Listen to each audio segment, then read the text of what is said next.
Hello again, everyone, and welcome to another edition of This Week in the World of Football. This is episode 301 for June 20th, 2023.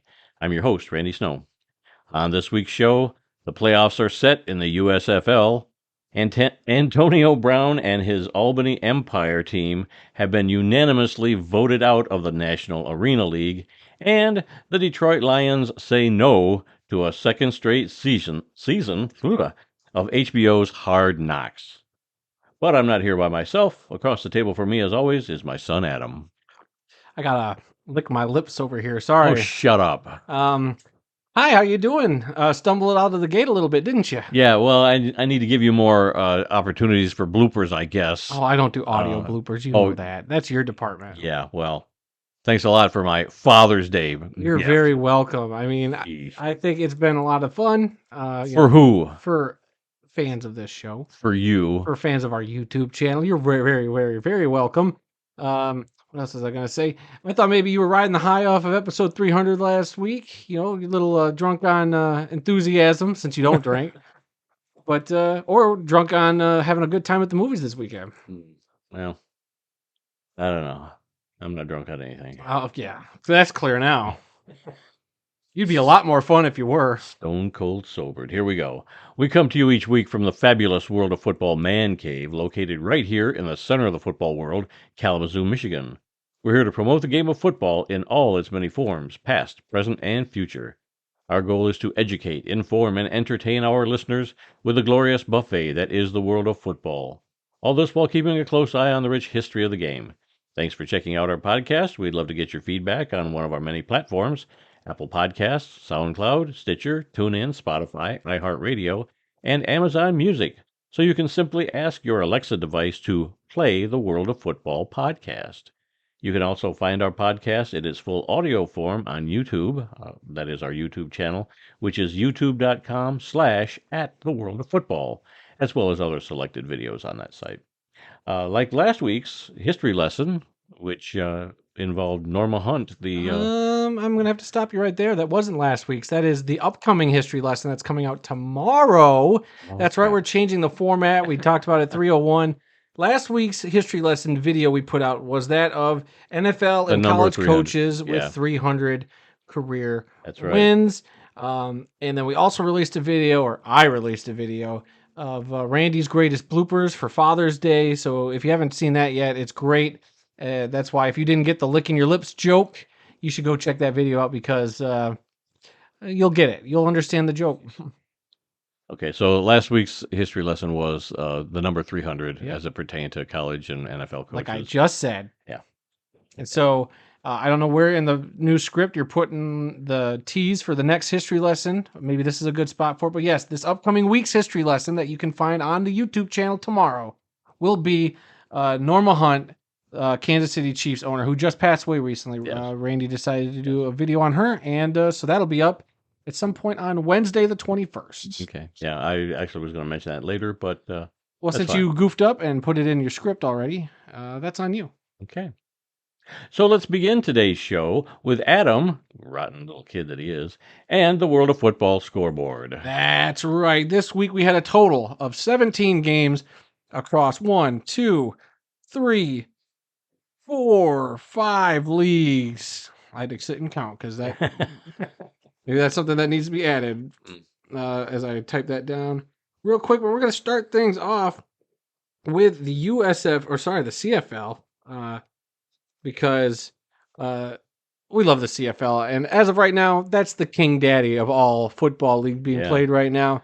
So we're going to start off with Thursday in week 2 of the CFL. Saw the Calgary Stampeders defeat the Ottawa Red Blacks 26-15. Calgary quarterback Jake Maier completed 22 passes for 272 yards and a touchdown. He also had a rushing touchdown, and then running back Dedrick Mills ran the ball 18 times for 98 yards and a touchdown, while wide receiver Reggie Begelton caught 8 passes for 106 yards. For the Red Blacks, quarterbacks Nick Arbuckle and Tyree Adams combined to complete 21 passes for 176 yards and 2 touchdowns, while wide receiver Quan Bray caught 4 passes for 95 yards. Then Ottawa defensive back Brandon Dandridge returned a punt 79 yards for a touchdown in the second quarter. What a outstanding return. Yeah, I did not think he was going to get past that one line. He was running parallel to the line of scrimmage, and there were like 6 guys there, and I thought one of these guys. Hold on, I think you're thinking of the wrong kick return for a touchdown. No, this is. Are you sure? Because there's another one I'm thinking of that. While this one was good, there was one that was a bit better this week. You're right. And we're gonna get to it. That was in the Winnipeg game. That was the Winnipeg guy. Spoilers, come on, man. Yeah, there were a couple of big kickoff returns. There were some great plays this week in the CFL. Really, we checked out, like, you watched the top 5 plays of the week. I went through, you watched the highlights. I watched the highlights this week. Right. So much good stuff across the CFL. I even got to watch one of the games a little bit, which is great. I know you said you watched a couple of games, maybe. Yeah, I watched a couple of CFL games, and then Father's Day night, we had the USFL and the CFL going at the same time. You were in Father's Day heaven. I had the Toronto game on recall with the Michigan Panthers game, and what a Father's Day you had! What a great evening! Yeah, it was a great way to end Father's Day. Yeah. So, all right, we're gonna move on, and we're gonna continue as we go over to the Friday night game, which saw the Winnipeg Blue Bombers defeat their rival Saskatchewan Roughriders 45-27. According to you, the best highlights of the week, but yes. I beg to differ. Okay. But anyway, Winnipeg quarterback Zach Collaros completed 23 passes for 288 yards and 2 touchdowns. He also ran the ball 3 times for 17 yards and a rushing touchdown. Wide receiver Dalton Schoen caught 8 passes for 145 yards and a touchdown, while wide receiver Jamarian Grant returned a punt 92 yards for a touchdown in the third quarter. Now, this is the play of the week I think you were talking about. That was the one I was thinking. Yeah, that was their number one play. He was going to say, as soon as you said he was running parallel, I was like, wait a minute. I believe this is the wrong game. Yeah, it was great. Like, there were 4 or 5 guys in a row. Should have had him. Yeah. As he's running laterally across the field, you're like, nope. Terrible tackling. Terrible tackling. But yeah, there was like 5 or 6 guys. There were so many. I was like, did they just send everybody off the bench and nobody could get him? I said he's not going to get past those 6 guys right there. Somebody's going to get him, and they did not. He got to the sideline, and he was gone. I knew it was going to be a touchdown because I think you already said this guy returns this for a touchdown. I'm watching this replay, and even while I knew that's how the play was going to end up, I was like, there's no way. There's no way. There's no way. And then he found a way. So, heck of a play. Probably the play of the week at the least. Like, great. But, I mean, there were some great highlights in this game. I'll give you that. Yeah. I just don't think they were my favorite highlights of the week. Okay. Might be a little biased there. Let's see. Continuing on. For Saskatchewan, quarterback Trevor Harris completed 29 passes for 405 yards and 3 touchdowns. Ooh, in a loss. Yeah, in a loss. While wide receiver Sean Bain, spelled exactly like the Batman villain, everybody. Sean Bain Jr. caught 6 passes for 125 yards. And wide receiver Tevin Jones caught 9 passes for 121 yards. So, I mean, this game was neck and neck for a little bit, but man, Winnipeg just couldn't be beat. Yeah. Winnipeg still shows that they're probably the best. I mean, while they didn't win the Grey Cup, they show that they have been probably the best team for the last 3 or 4 years. Yeah. So, congratulations to them. Then on Saturday, the British Columbia Lions shut out the Edmonton Elks 22-0. A game that seemed a lot closer than that final score dictated. I don't think I've ever, in the 6 years we've been doing this podcast, I don't think I ever remember a shutout in the CFL. It's been a while. I can't remember. I was hoping to see, somebody in an article or something say something about when the last shutout was in the CFL. Well, I didn't see anything, but... Well, it's a good thing you keep all this stuff in Word documents galore that you never delete. So you could go back and do your own little research. Lions quarterback Vernon Adams completed 25 passes for 309 yards and a touchdown, while kicker Sean White made 5 field goals during this game, accounting for 15 of the 22 points scored for British Columbia. Edmonton, on the other hand, quarterback Taylor Cornelius completed just 13 passes for 91 yards in the loss. And to be honest with you, Edmonton just couldn't get out of their own way at points. Like they seem like they get a handle on that British Columbia offense, but I mean, to let 5 field goals happen, that's a killer. Yeah, there were a lot of times when Edmonton was looking pretty good. I mean, they're moving the ball, they're playing well, and all of a sudden, a fumble, an interception. They had to take a couple of those plays to the command center because it was like, I think that guy was down. They're like, nope, Ball came out right before it Yeah. was down. I was like, son of a gun. Yeah. So I mean, they Uh, didn't look as bad as 22-0, but yeah. in the end, that's a loss, and you It didn't was score any like death by points. 1,000 cuts. Like, Yeah. if they could have just stopped, you stop them far enough to not kick those field goals, that's a different game. Yeah. I mean, who knows? Or they Yeah. could have finished a few drives because seemed like they'd get a ways down the field. And yeah, those turnovers, got to them. Mm. And then on Sunday, the defending Grey Cup champion Toronto Argonauts played their first game of the season after being on bye to start week 1. Here we are, week 2, where they hosted their rival Hamilton Tiger Cats. And I want to say before we talk about the score, how great, like, I know you weren't crazy about the all blue in this particular game, Yeah. but how great did it look? It was. That it was a all powder blue uniform against that Yep. all black. I was so happy that they did this. I thought it was a cool looking game. Got to be one of the best uniform matchups I've ever seen in the CFL. It just, as much as I like the dark blue for the Argonauts, Yeah. if you're gonna play the Tiger Cats and you wear that powdery blue, that it worked for me. I dug it. Like, I dug that look a lot. Yeah. Well, I thought it was just a little bit too much powder blue. They needed like a dark blue stripe down the pants or something to kind of break it all up. Maybe. Because you know how the Detroit Lions, they have those gray uniforms, gray pants, gray uniform. They're just, it's like a big onesie or something. I don't like that. I don't like those. And that's kind of what I thought about this uniform, is that it needed something to break up that powder blue. Maybe. Some other trim around around the shoulders or something of the uniform, down the legs, something to break that up. Maybe, but how often do we see two teams with opposite color schemes ever really wear, home uniforms on the same field?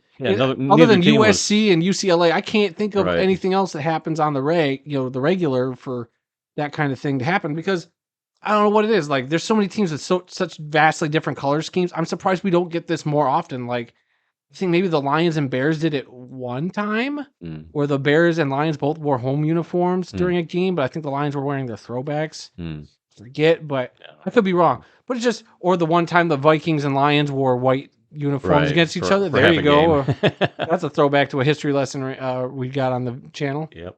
But so yeah. Anyway, the game itself though saw the Argonauts defeat the Tiger Cats 32-14. These were my favorite highlights of the week, and I didn't realize this was the 150th season for the Argonauts. They even had a cool patch to commemorate it. Yeah, just a little disappointed that it is not in their team store yet. Yeah, I looked, I want to buy that patch or a mug with that logo on it. I want to get the Detroit Lions 90th season logo on a mug or a hat or something. T-shirt. Crazy to think about that. The Lions going into their 90th season, and then the Argonauts got 60 more seasons on top of that. Right. Like, that's just absolutely nuts. Well, the NFL is in their 103rd, 4th season, whatever. Yeah. They celebrated 100 seasons a year or so ago, and you're talking about the team of the Argonauts, 150 years since they were founded.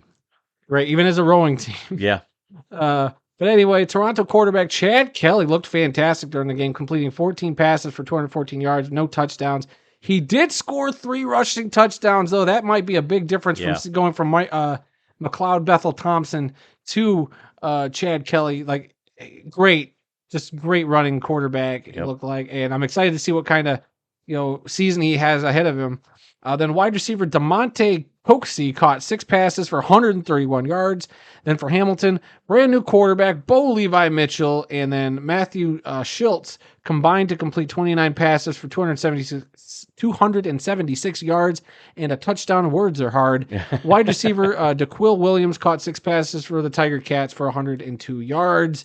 I thought there was so many great plays from this game. A lot of great catches. A couple of great interceptions by the Toronto defense. But there's that Tiger Cats player whose name, I can't remember which receiver it was, had that great over-the-middle one-handed grab. I was just thoroughly impressed. You can even hear the Toronto fans kind of gasp at, like, dang. He stretched out about as far as he could get and hauled it in with one hand. And that might be the second best highlight of the weekend for me. Actually, there was a couple other ones where, like, I forget who it was, caught some really great touchdown passes in the corner of the end zone for somebody. Yeah, had 1 foot in bounds. Was that a Hamilton player who did that? I can't remember. It was in that game. Oh, okay, so it had to have been a Hamilton player. But yeah, there was so many great stuff from this game. There might not have been a 92-yard kickoff return for touchdown or punt return for touchdown, but a lot of great stuff in this game. And good to see my Toronto Argonauts defeat my Hamilton Tiger Cats, my 2 favorite teams in the CFL. I'm a little more Argonauts, but I'm not part of the rivalry. But it was cool seeing them get their first win and starting their Grey Cup defense. Right. against their rival. And like I said, the uniform matchup was great. I loved the aesthetic of the black and blue on that field. Yeah, of course they raised the banner for And last did year's. you watch the highlights from that where Yep. they had like a balloon? Yep. And then And Pinball Clemens was doing some stuff on the mic. Oh yeah, I saw the balloon. I was hoping that a U.S. jet didn't fly over and blow it blow it out of the sky. Too soon. Too soon, Randy. What are you doing? All right, and then on bye this week, the Montreal Alouettes, which means that our friend Tim Capper can take a week off. That's what I'm sure he planned his trip to Hawaii over by a week. I was following his Twitter, and he's either his Twitter or his Instagram. He was posting. He's like, even in Hawaii, I can't escape the CFL. Yeah. I was like, that's great. Great. It is. That is pretty cool. Good for him getting out there and taking a week off from being an Alouettes fan. Season ticket holder. Oh, yeah, there you go. Yeah. Well-deserved week off. Yep.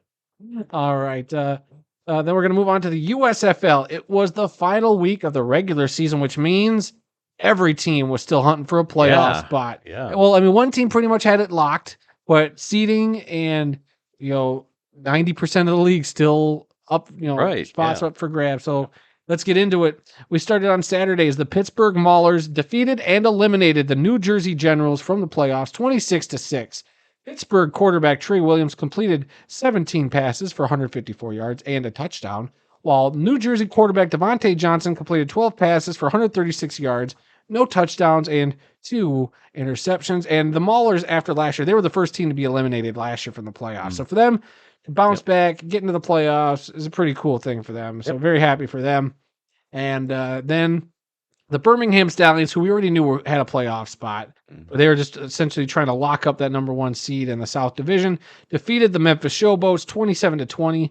Birmingham quarterback Alex Magoo completed 22 passes for 282 yards and 2 touchdowns, while wide receiver Davian Davis caught 9 passes for 114 yards. Memphis quarterback Cole Kelly completed 20 passes for 154 yards and a touchdown, eliminating the Showboats from playoff contention, essentially. Yep. As then on Sunday, the New Orleans Breakers clinched the playoff spot by defeating the Houston Gamblers 17-10. There was no quarterback in McLeod Bethel Thompson. New Orleans. Wow. That's what I was going to say. No quarterback. Wow. I didn't know that McLeod missed this game. I thought he played. I should have put periods after the N and the O. Well, or maybe italicize it. But New Orleans quarterback McLeod. That's what you get from New Orleans for having NO as your initials. I'm sure that's thrown me off before reading like box scores. Like, what do you mean no? Well, this is the first time I started using abbreviation, three or four letter abbreviations for team, city names. Like you need to put NUO then. Okay. Anyway, I did think about that. Anyway, after that little flub, I guess that's just revenge for a Father's Day video. Oh, gee, a little blooper there, audio man. blooper, maybe something in the 6th anniversary. Hey, if you want to put the effort in, I deserve it. Okay, I'm writing that down. McLeod Bethel Thompson, quarterback of the New Orleans Breakers, completed 23 passes for 227 yards and 2 touchdowns, while Houston quarterback Kenji Bahar completed 21 passes for 231 yards and no touchdowns, again eliminating Houston from the playoffs. And then on Sunday, it all came down to this as the Michigan Panthers took on the Philadelphia Stars for the last playoff spot available. Going into this game, I didn't think that the Panthers had a chance. I thought they had didn't have the tiebreakers over any other teams. And then as soon as I started watching it, they said, for the Panthers, it's win and you're in. And I told you that before the game. I told you, I was like, it's a win and you're in situation. I wasn't sure. Yep, I just thought they were, they had and the way this game kind of went, Michigan had to pray for a miracle because the way this game started, they were on their 3rd quarterback of the season, a guy who was making his first start in the USFL, I believe. Yes. E.J. Perry, a quarterback from Brown University, I believe, started for the Michigan Panthers. And you watched this whole game. Pretty much. Like I said, I was going back and forth. What was it going into halftime? I don't recall what it was going into halftime, but I think Michigan was down at the time. Okay, but I think, because I believe the Stars were up 23 to, I don't know if it was 23-13 going into halftime, maybe something like that, because the Panthers held the 3rd straight second half shutout. Yeah. To end the season. So they defeated the Philadelphia Stars so the Stars had 20 points going into halftime. Sorry, because the Panthers won the game 23-20. That defense came up big in the second half. EJ Perry from Brown University looked pretty decent. He, only threw 12 passes for 121 yards with no touchdowns, but he also led the team in rushing with 10 carries for 48 yards and a rushing touchdown, one of which he fumbled and picked back up for that lone touchdown of his. Yep. Philadelphia quarterback Case Cook has completed 24 passes for 247 yards and 2 touchdowns. But man, somehow the Panthers getting their first win at Ford Field, going into the playoffs, and we'll talk about the standings here in a second, but what a great feeling it was to see a team from Michigan in a professional football league make the playoffs. Yeah, well, this is going to be the first year that the NFL or the USFL, any iteration of the USFL, the USFL championship is not going to feature the Philadelphia Stars. They've been in every championship game ever, back in the 80s and then last year. So they're out this year for the first time. Makes me so happy that the Panthers are in the playoffs again. You're right; they did shut them out in the second half, and I think the running quarterback there, E.J. Perry, I think that was the difference in the game. Crazy. So many times in the past, we watched Josh Love all season long. He's not really a running quarterback. He'll stay back there and look, and then he's won a couple Player of the Weeks. He's had a couple great games. He has. But the running quarterback element just not part of his strong suit. And I was shocked that they started a new quarterback for the last game of the season. Well, they kind of knew what they had in Josh Love, so they figured, well, let's give this guy a shot. If it doesn't work, we'll throw him back in there. But yeah, when things broke down, he took off running and made positive yardage and kept drives going. So yeah, I'm all excited for the Panthers being in the playoffs. You want to go through the standings now? Yeah, sorry. I saw something on my phone. I was distracted for a second. So our final standings in the North, your number 1 seed will be the Pittsburgh Maulers at 4-6, followed by the number 2 seed Michigan Panthers, who were also at 4-6. The Philadelphia Stars finish in 3rd in the North with a 4-6 record, while the New Jersey Generals in 4th place with a 3-7 record. Then in the South Division, the Birmingham Stallions will be the number 1 seed in the South Division, 8-2 record there, and then New Orleans will be the number 2 seed with a 7-3 record. The Houston Gamblers at number 3 with a 5-5 record, then the Memphis Showboats with a 5-5 record at number 4, which means on Saturday we will see the Michigan Panthers take on the Pittsburgh Maulers for the North Division Championship in Canton, Ohio at 8 p.m. this weekend, which, boy, oh boy, if I was able to get to that game, I think I'd definitely debate on it, but I'm busy. Then on Sunday, the New Orleans Breakers will take on the Birmingham Stallions at 7 o'clock.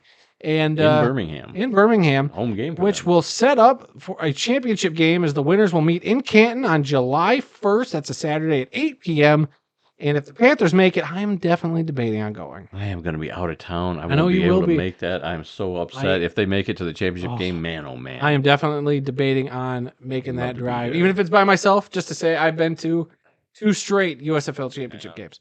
That would be awesome. Yep. So, and real quick, I do want to throw my gripes out there yet again to these spring football leagues where 3 of the 4 teams in the North were 4-6. So 2 of them got into the playoffs with 4-6 records. In the South, you had 2 teams at the bottom of that division with 5-5 records who did not make the postseason because of this weird, dumb division rule. I should just make a video on this. I know there's other people who say this is how the league set it up, so it's fine. It is what it is.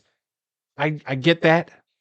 But I will continue to say, look, when you're a league that's only 8 teams, it's like when I see those college divisions split up into divisions, and that's why the Big Ten's getting rid of it, because they realize that's dumb too. Like, it should just be, if it's 4 playoff spots, it should just be the top 4 teams in your league. You want to set up divisions and have them play, regionally, and that way they're not doing all that travel and stuff. Like, fine, whatever. That's how you want to set up your regular season. But I do think there needs to be some tweaking. I'm just saying. I know in the NFL, every once in a while, you get those teams with the sub 500 records that sneak into the playoffs. But that happens once every 5 or 6 years, maybe. I can live with that. But this is a young spring football league that's trying to get a foothold in the American consciousness, or like trying to find viability out there amongst sports in the United States. And this is how you present your playoffs: 2 sub 500 teams in one division making the playoffs, while at least teams that got to 500 are sitting at home. It doesn't completely sit well with me. Well, but like you pointed out to me last week, like the Arlington Renegades were 4-6 going into their playoffs, and they won the whole dang thing. And I said, hey, they did what they had to do. I might not have liked that they got into the playoffs, but they proved everybody wrong, me wrong, and won a championship. So who knows? Maybe one of these 4-6 teams will prove me wrong again and win a title. I'm really hoping Michigan's that team, but we'll see. Well, according to your system, then all 4 teams in the South would be in the playoffs, and they're the best teams. All the teams in the North would be going home. If they were the best teams, I mean, I definitely think that they got to 500. The 2 worst teams in that division got to 500. They won half of their games. You know what the teams in the North did? They couldn't even win half of their games. I'm just saying.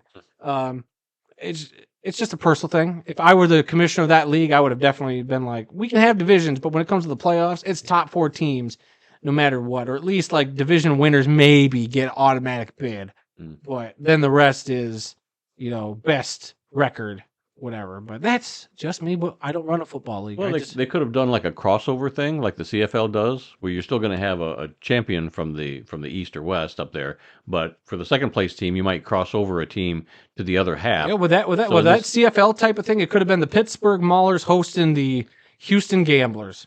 Because if the Gamblers are the 3rd best team in that league with a 5, that means Michigan would be out. I don't like that system. I know. Yeah, now you don't like that system. Well, you know what? I would actually argue more for that system than what they're doing like right now. But that's just me. Okay. I mean, obviously I wouldn't be complaining if the teams were above 500. I probably wouldn't be as bad. Right.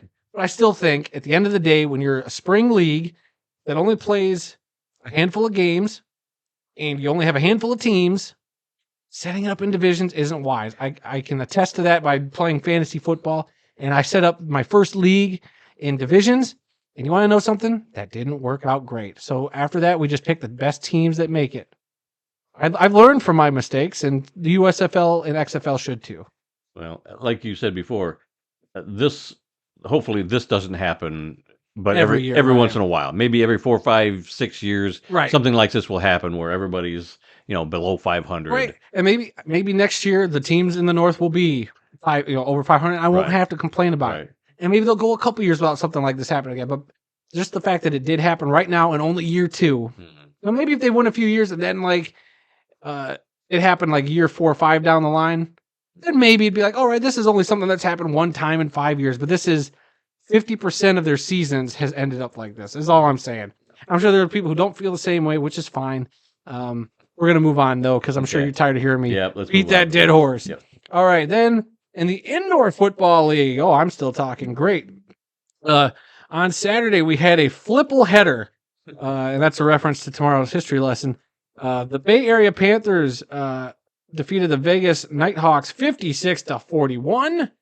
The Iowa Barnstormers upset the Quad City Steamwheelers 80-41 for only their 3rd win of the season. Way to go, Iowa. That's a big upset right there. Yes, it was. Quad City had, I think, 7 wins going into that game. Especially getting closer to the playoffs for them.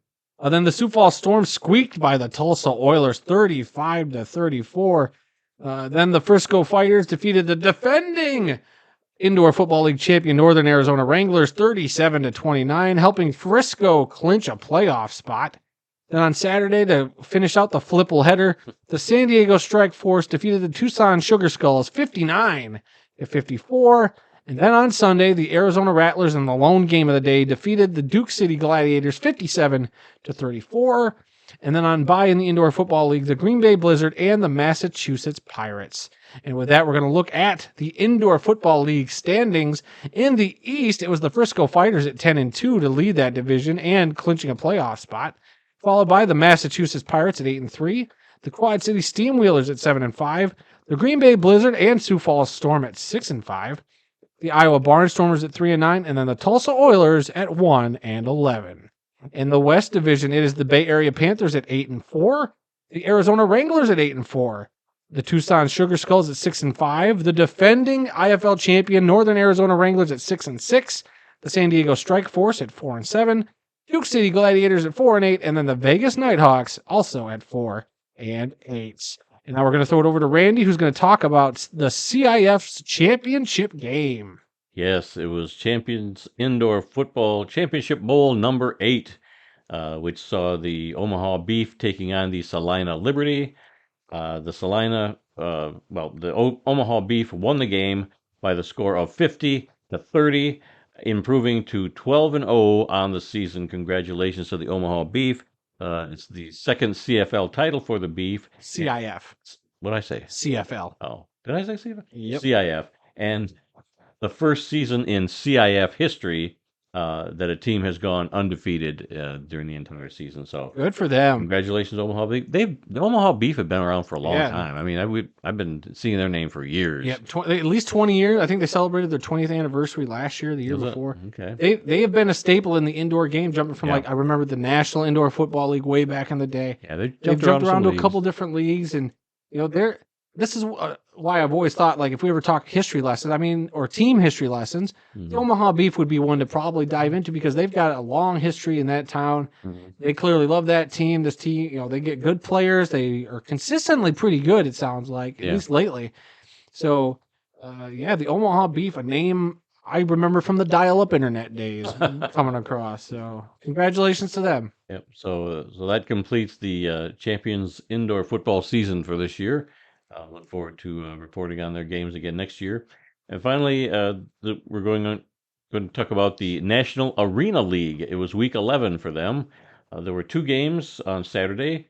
The San Antonio Gunslingers defeated the West Texas Warbirds 55-49, and the Orlando Predators defeated the Carolina Cobras 59-54. Now, wait a minute. I thought they had 3 games scheduled this week. They did. The Jacksonville Sharks at the Albany Empire game was canceled this week. For why? Well, it's because... Are we going to get to that later in the news? Actually, no. We're going to talk about it right now. We're going to talk about it now? Yeah. All right, let's talk about it now. Let's dish. The funeral for the Albany Empire is scheduled for tomorrow. Oof. I mean, we've been reporting all season long about how Antonio Brown, wow, that's using that word lightly. No. I mean, we are such good reporters. We've been talking about regurgitators. Yeah, we've been talking about it all season long. Yeah. It's one thing after another. He's fired the coach. Who's fired? Antonio Brown has fired the coach when he took over. He's right from the start. He said he was the sole owner of the team, and a couple of the other owners said, "I'm sorry, who are you?" or what's going on. So there was that, and then there was him firing the coach, getting in somebody. I think he fired 2 or 3 coaches, and then he others brought resigned. Back the original coach. And he resigned after a week. It's such a roller coaster. There's great videos out there. I think of somebody else documenting this whole roller coaster. But to say the least, Antonio Brown finally went too far, not paying some team dues that they pay once every month. Yep, they pay every month, and he missed his 2nd month in a row. And the league unanimously decided to kick the team out of the league. Yep. So instead of 7 teams, they now have 6 teams. Yeah. So I can't. When I saw that, I thought somebody else is making this up, right? But nope, it actually happened.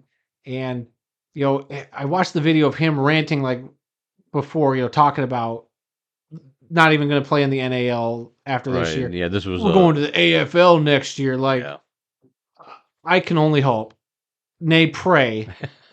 That the Arena Football League that's coming back does not have the Albany Empire in their plans, especially after all of this. Well, if they did have plans on bringing the Empire over, I hope it's been scrapped. I hope they're scrambling to find another team with a more competent owner than this lunatic running this franchise. I would like to see a team in Albany. I would too. They're great fans. It is a great fan base. But not with Antonio Brown in charge of it. They've got to get some different ownership there.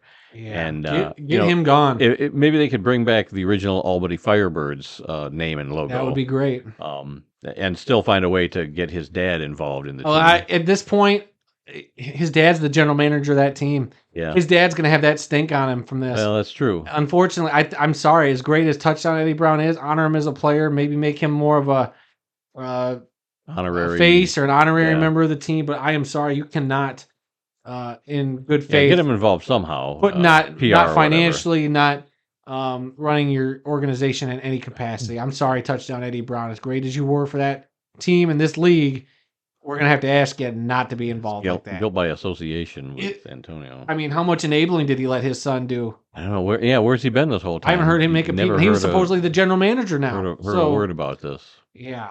Or heard a word from him. So, yeah, it's very, very sad. Albany was a really proud franchise. 2 straight championships.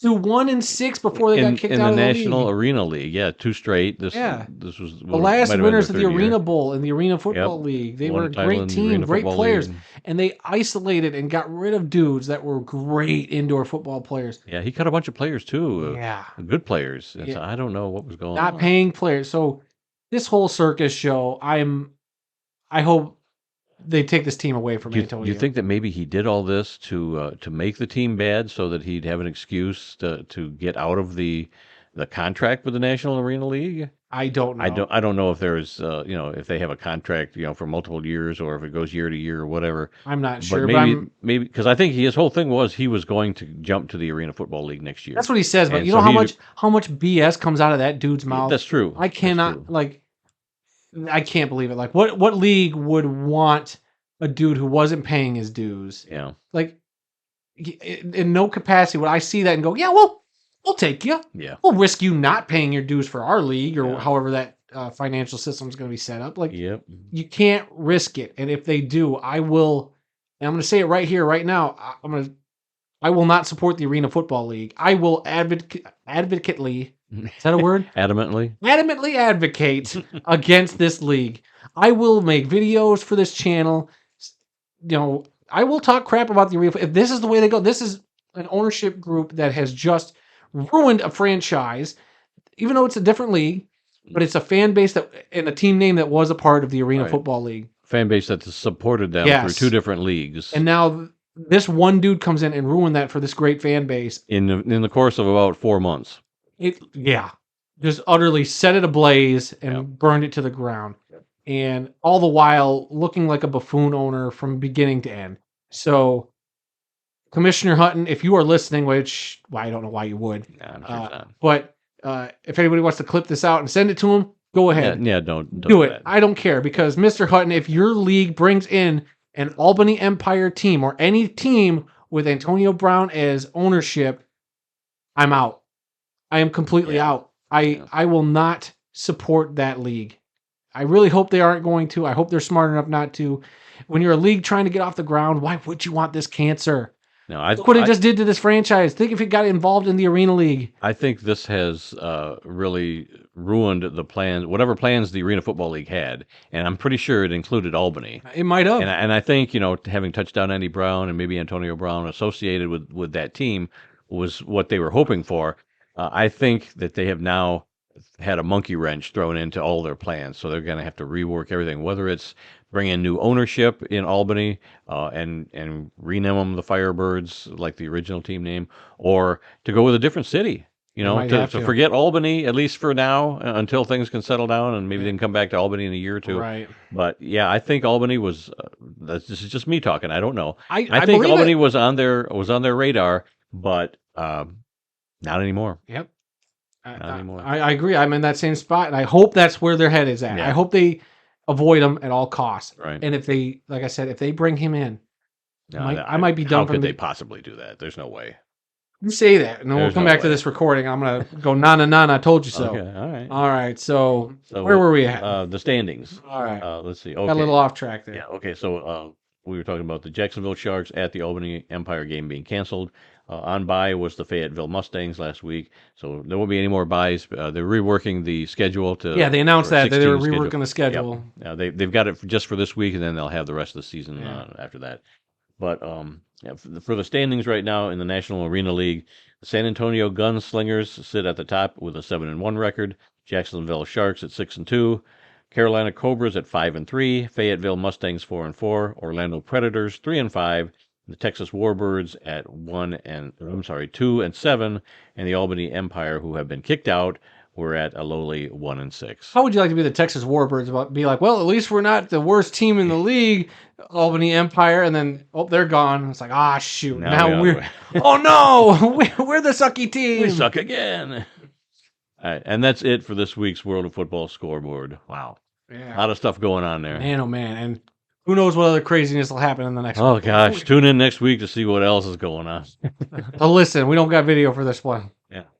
Okay, let's see. In NFL news, the Detroit Lions have said no to another season on Hard Knocks.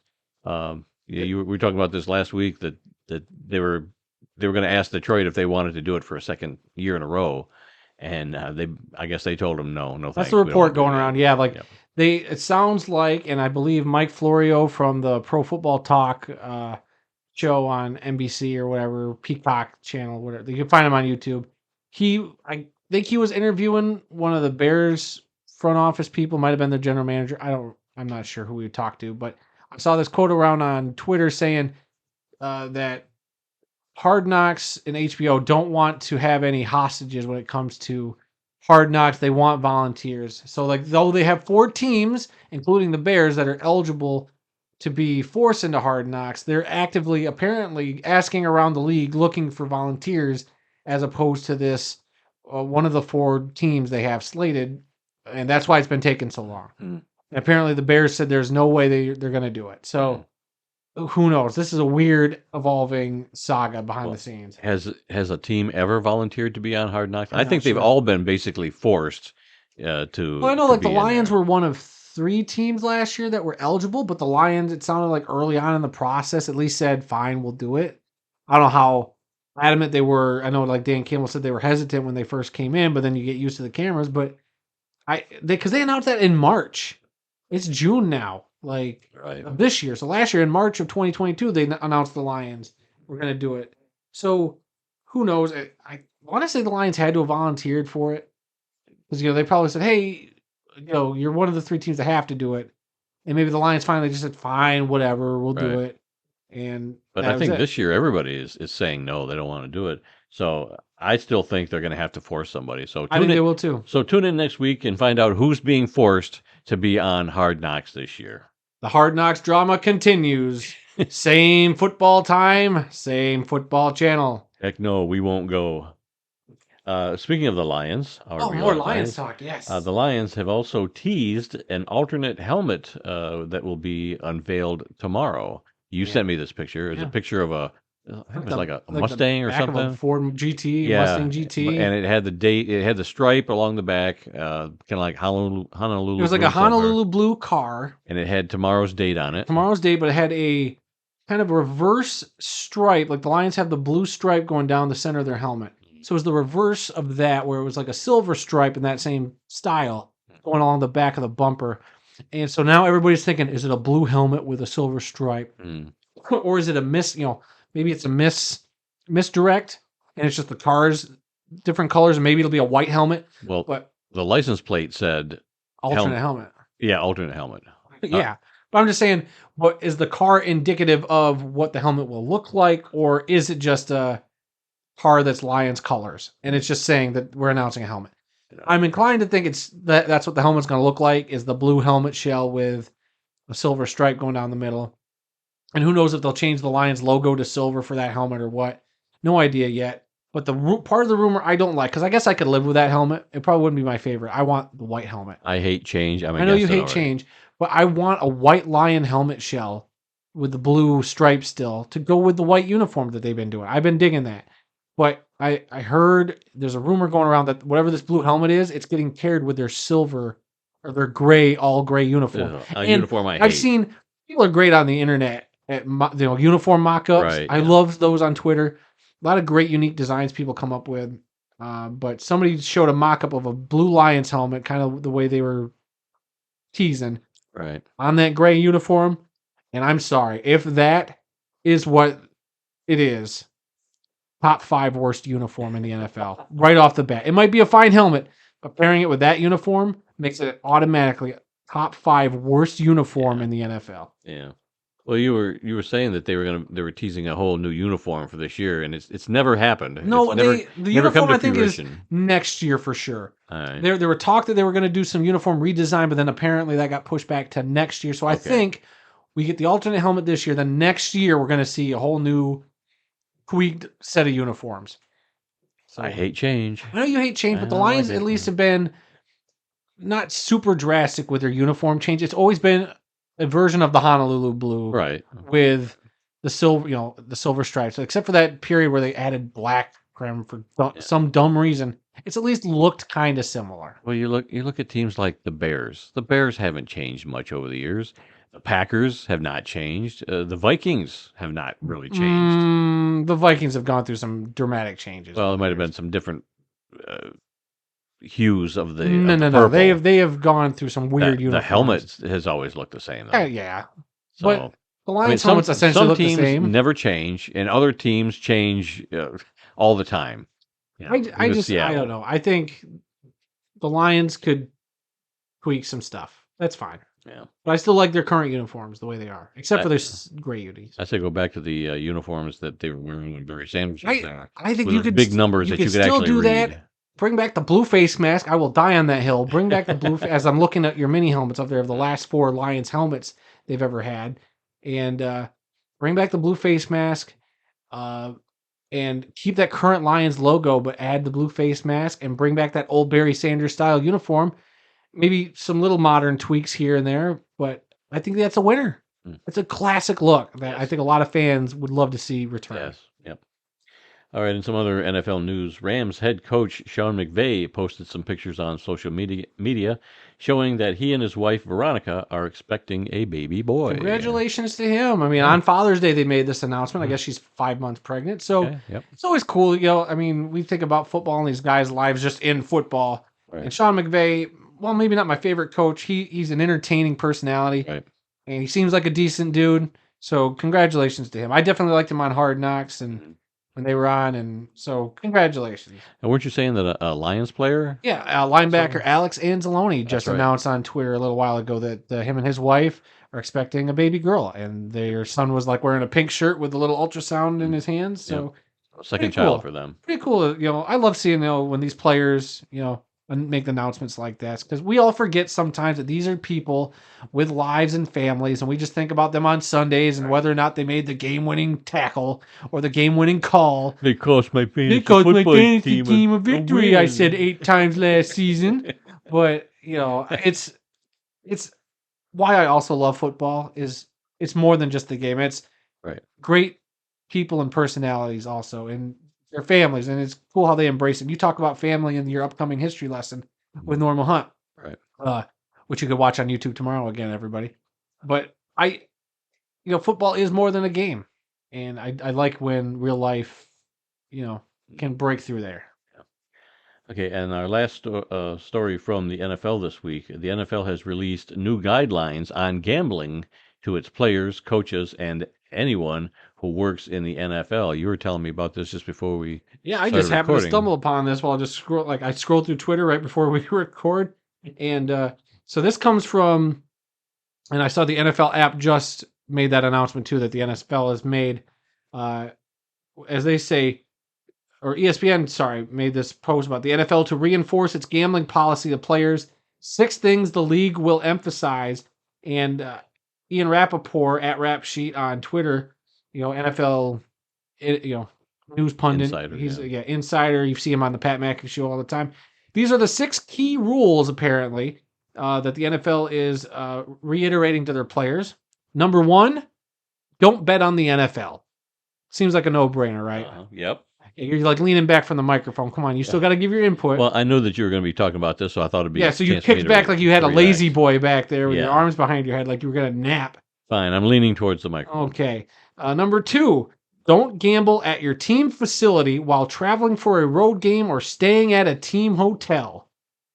All right. Number 3, don't have someone bet for you. Number 4, don't share team, quote, inside information, end quote. 5, don't enter a sports book during the NFL playing season. And number 6, don't play daily fantasy football. And then he went on, there's more details on rule number 1, which again was don't bet on the NFL. It says, don't ever bet on any, they underscore, NFL game. Not even $1. That could be your team's games, another team's games, and betting on the outcome, the points scored, the parlay, the prop, future bets on NFL, all that is included. And it also includes all NFL events such as the NFL Draft, the NFL Combine, the Pro Bowl, the NFL flag events, and NFL honors, which I feel is weird to bet on. Who's betting on NFL honors? So-and-so got suspended for 6 games for betting that Patrick Mahomes is going to win MVP at the NFL honors this year. I mean, I get it. Like you can't bet on one thing. You shouldn't be able to bet on any of Right. them. So I'm fine with You're that. an employee of the NFL. You It's- should not be betting anything involving the NFL. Yeah. Period. Even though I think that's silly about the NFL honors, but whatever. More details on rule number 2, which again was don't gamble at work, including from your phone. Don't bet on anything when at your team's facility or stadium, including the parking lot. It says in brackets. And they can determine where you are by a satellite when you make that bet. I think they added something that later on. On a team road trip, team plane, bus, car, or the team hotel, or on other team business. Like if you're doing anything related to your team, Right. don't do Emotional tour. In summary, don't bet on anything while at work. So that's what this first page of this, or the one page of this of release that came out. But then Rappaport went on to say, among the tidbits, if a player uses his own name on a gambling app, quote, they will alert us, says Sabrina Farrell, NFL Chief Compliance Officer. There's a new rule where rookies must go through a mandatory training about the gambling policy, which you said. I thought they already did that. Right? Isn't that weird? Yeah. When this story first came out, we were driving to New York. Yep. We were going through, we were like in Pennsylvania or something. No, we were in Ohio or we were in Ohio. It was somewhere between Toledo and Cleveland, I think, is where we first picked this up on the car radio. And that's all they talked about is that from day one, they are sat down and they're told, all the rookies, this is what you don't do. You don't gamble on the NFL, blah, blah, blah. So that they made a big deal out of saying, we sit them down on the first day and we explain this all to them, what they can and can't do when it comes to gambling. And not everybody pays attention.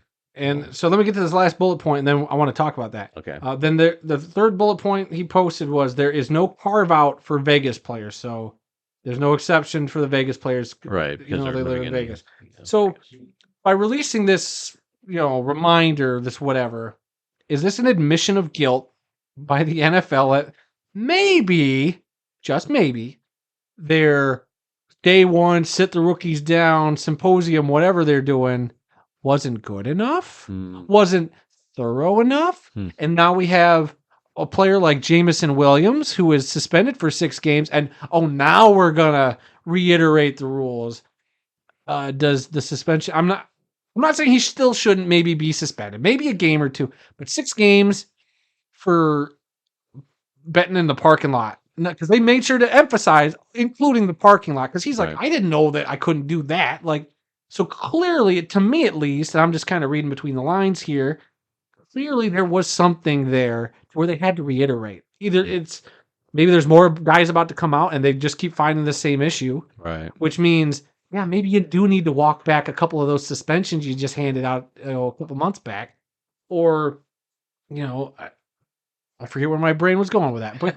It sounds like an admission of guilt almost, or an admission of maybe they didn't do everything they needed to do with these players. Well, it seems like all they really needed to do was sit them down, tell them what's going on, and then at the end, give them a little card about the size of a credit card that they can put in their wallet with all these rules on there. So if there ever is any question, can I do this here? Let me refer back to the card that the NFL gave me on day one.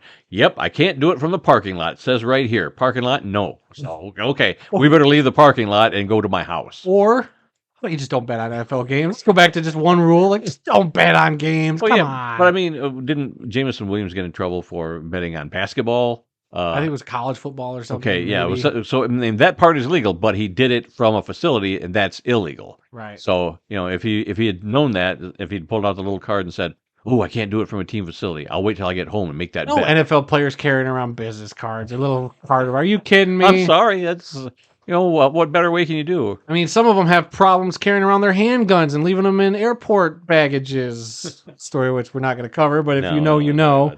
But we're actually running really long, even though we are not even done with the news yet. I'm just letting you know. Oh, okay. We've been. I'm sorry. I've gone off the rails quite a bit this week. Okay. Well, I think we beat this. Yeah, I mean, new gambling, refreshed gambling reminder for players. The way I Something put it that came out right before we hit record. The way I put it was new guidelines, but I think it's the same guidelines, but now they're just re-emphasizing them. Yeah, and now that we all know about them, we can jump on players like, hey, shouldn't you not get out of this parking lot, sir? Come over here to my bar and restaurant where it's actually legal for you to bet on games. Yeah, bars and restaurants should start putting up signs. NFL players, it's okay to bet here, but not on the NFL. All right, let's move on to some college news. A couple of big stories that I found today involving college is the University of Miami announced that College Football Hall of Fame coaches Dennis Erickson and Jimmy Johnson, as well as All-American running back Chuck Foreman, have been selected for the program's Ring of Honor class of 2023. The three will be formally inducted at halftime of Miami's game against Clemson on Saturday, October 21st at Hard Rock Stadium. Erickson coached Miami from 1989 to 1994 and led the team to 2 national championships in 1989 and 1991. Jimmy Johnson coached at Miami from 84 to 88 and led the Hurricanes to an undefeated regular season and a national championship appearance in 1986. Foreman played at Miami from 1970 to 72. I remember him distinctly as a member of the Minnesota Vikings team. Man, he was an awesome running back. Just ran over people up there and tough to defend. He was also the NFL Rookie of the Year his first year in the NFL. But let's see. The Miami Ring of Honor began in 1997 with the class of 2023. It now has 27 members, 24 players, and 3 coaches. So congratulations to those 3 guys for being inducted into the University of Miami Ring of Honor. And finally, in CFL news, the late Terry Donahue, a College Football Hall of Fame coach who was the winningest coach at UCLA and in the Pac-12 conference history, will be celebrated with a statue outside the Rose Bowl Stadium on October 27th of this year. Donahue coached the Bruins for 20 years, from 1976 to 1995, taking them to 13 bowl games. Donahue posted a record of 151 wins, 74 losses, and 8 ties. The statue of Coach Donahue will be surrounded by 151 bronze roses of varying shapes and sizes. That's kind of cool. I saw like a rendition of what it's going to look like. Donahue passed away in 2021 at the age of 77 after battling cancer. So, nice little honor for him there at the Rose Bowl. I think they've got some other statues outside the Rose Bowl. I can't tell you what they are right now, but I do believe there are other statues there. Smells like a history lesson to me. What statues surround the Rose Bowl? Okay. Let's see. Today's birthdays. June 20th, running back Darren Sproles turns 40 years old today. He played his college football at Kansas State, was selected in the 4th round of the 2005 NFL Draft by the Kansas City Chiefs. He played 14 NFL seasons. He was with the Chargers from 2005. You said the Kansas City Chiefs, but he was drafted by the San Diego Chargers. Did I? Yep. Oh, because I said Kansas State. Okay. Yeah, he was drafted by the San Diego Chargers and played 14 seasons. He was with the Chargers from 2005 to 2010, but he missed the 2006 season with a broken ankle. He also played for the New Orleans Saints from 2011 to 2013, the Philadelphia Eagles from 2014 to 2019, and won Super Bowl 52 with the Eagles. And that's it for today's birthdays. We do have 3 obituaries to talk about. This is where we take a moment to honor those who made the world of football a better place.